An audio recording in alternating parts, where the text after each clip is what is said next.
Sometimes when I'm doing a reading for someone, I explain that our energy doesn't work in a straight line with beginning, middle, and end. It works in cycles. If the lessons are learned and integrated from that cycle, you'll move up a rung of the spiral where a new cycle will commence in your life. So ideally, our lifespan would look like this energetically.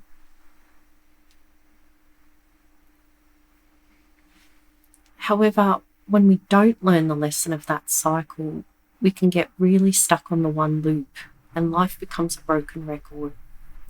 Hence why you'll hear people say, "Here we go round again." We can even devolve, and language again, in its infinite wisdom, even speaks of downward spirals. I will add that even if you've progressed to a new chapter of your life or are close to it, there still might be cameos of old people or situations that come in. Firstly, because nothing is ever really over in this universe, and also to see how you respond. So you start a new job, you see the red flags with management, you quickly realise who they are and what they're made of, and this time, quickly diffuse the situation. You pass the test, so you graduate. And you see how that could have ended up as another epic long loop with perhaps even more painful lessons that time around. But if we've really learned, we'll choose differently. Now, it's important to remove judgment when we look at this, though responsibility is always important. But looking objectively at the cycles in a person's life is important. Firstly, because a small minority of experiences are fated or predestined, and that's part of what that person came in to experience here on Earth. It may not sound very appealing, but some are going to experience Skid Row, be bedridden for 2 years with illness, be suicidal because they're gay and that's not accepted in their culture, or spend 25 years going around the one loop while in an abusive marriage. Now, it's not always going to be something specific or with a specific timing. The universe usually isn't that personal. You'll usually just co-create something that will deepen and progress your soul as needed, whatever it takes. But like I said, occasionally things are fated and people completely miss the point by judging someone for the position they're in, when it was something that was necessary for the progression of their soul. Say in the case of the 25-year abusive marriage, the timing was almost definitely the free will element, and once that person has freed themselves, it's usually crucial to go over every inner and outer force in that person's life that kept them stuck in something that devastated, shattered, and harmed them. The person may be out of the situation, but the next predator could be just around the corner and there's no progression. Life isn't just about fixing situations.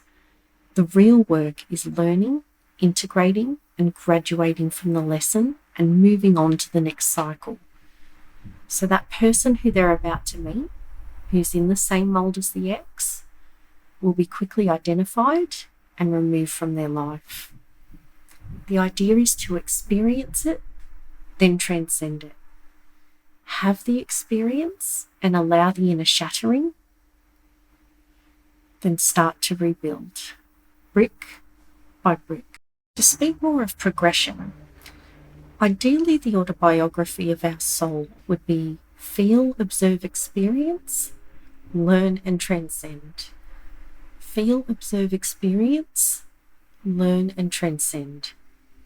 If we could see souls visually, the advanced souls will have transcended and transcended and transcended and transcended sometimes the most painful, unbelievable challenges.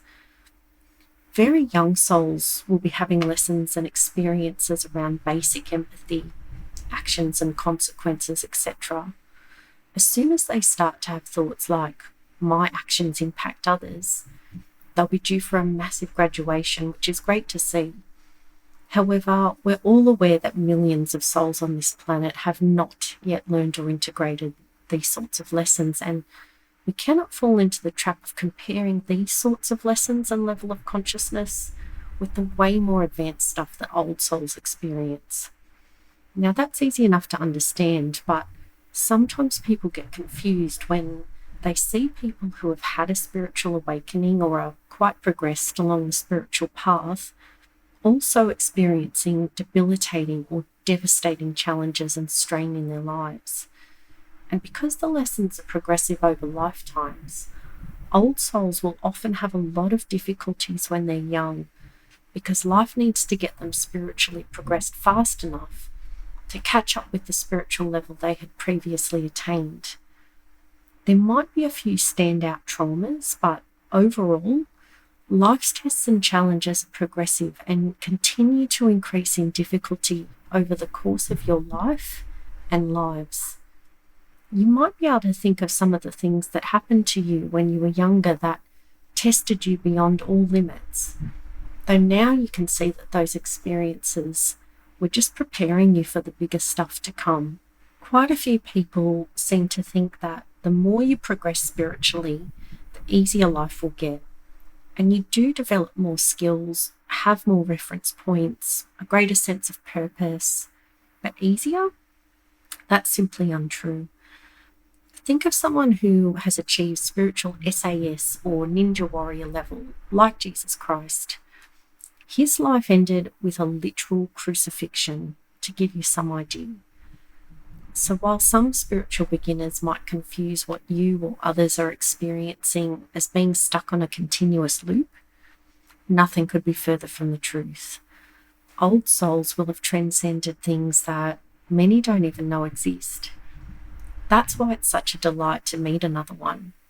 You may not have learned their specific lessons and had some different experiences, but it's easy enough to imagine what it was like for them and have respect for someone who's an emotional heavyweight champion. So while some of the most incredible people have usually overcome incredible things, the silver lining is the greater the test, the greater the reward. This usually won't show up in winning lotto or something material, but in states of being and experiencing. The more you heal and transcend, the richer your capacity to sense, feel, and experience, which is what we came here for, to get really good at feeling and continue our soul's evolution. So how do we even know about this? Because millions of people across the planet have had some type of direct experience or knowledge of other incarnations. The type of experiences that lead someone to seek out someone like me to work with, rather than a mainstream practitioner. Soul connections are one major way, and if you've ever been in one, you'll be in no doubt that you've known this person before. Not only that, but that you'll see them again in some form or another. That can be part of why soul connections are so life-changing, because someone may have had a particular belief system that does not involve any sort of multidimensional existence or multiple lifetimes or life between lives. But then they meet a soul connection and those beliefs blow up because you already know that person. Past life regression analysis is another way that thousands across the world have knowledge of other incarnations, sometimes recognizing others in different forms. A criticism I had of past life regression is that the memories always seem to involve humans living here on this planet. However, Dolores Cannon went around the world and regressed people pre-internet while recording astonishing similarities in what people were reporting across all different locations, which included descriptions of many types of life forms on and off planet Earth, as well as similar descriptions as to why they chose to incarnate. If you haven't had experiences with past life regression, The 3 Waves of Volunteers and the New Earth by Dolores Cannon is something to read, along with Many Lives, Many Masters, which was written by a psychiatrist who was practicing hypnosis with clients, and his work kind of slipped into regression analysis. A near-death experience can, for some, act as a life between lives, and those who are older souls and have known or dormant psychic abilities will have a celestial experience and often receive information as well. This is a major experience that will shape how you view life irrevocably. Dreams and astral travel are also major ways where people can connect with their multidimensionality, because your current human form on planet Earth isn't the only thing going on for you right now, and occasionally you'll slip into a different timeline.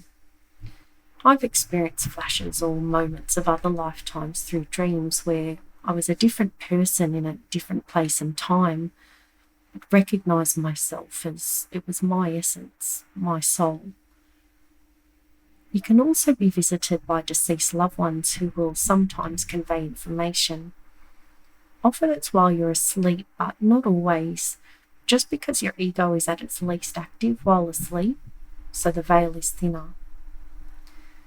When you experience deja vu, it's another way of reminding us of our multidimensional existence and that linear time isn't as real and static as we think it is. Surely we've all had a lived experience where we've already seen, heard, or known what is unfolding around us. Maybe we've awkwardly stood in silence, watching something unfold, knowing how it was going to unfold, because we'd already experienced it through dream, vision, or just cellular memory. So those are some of the main experiences that millions of people around the world can relate to.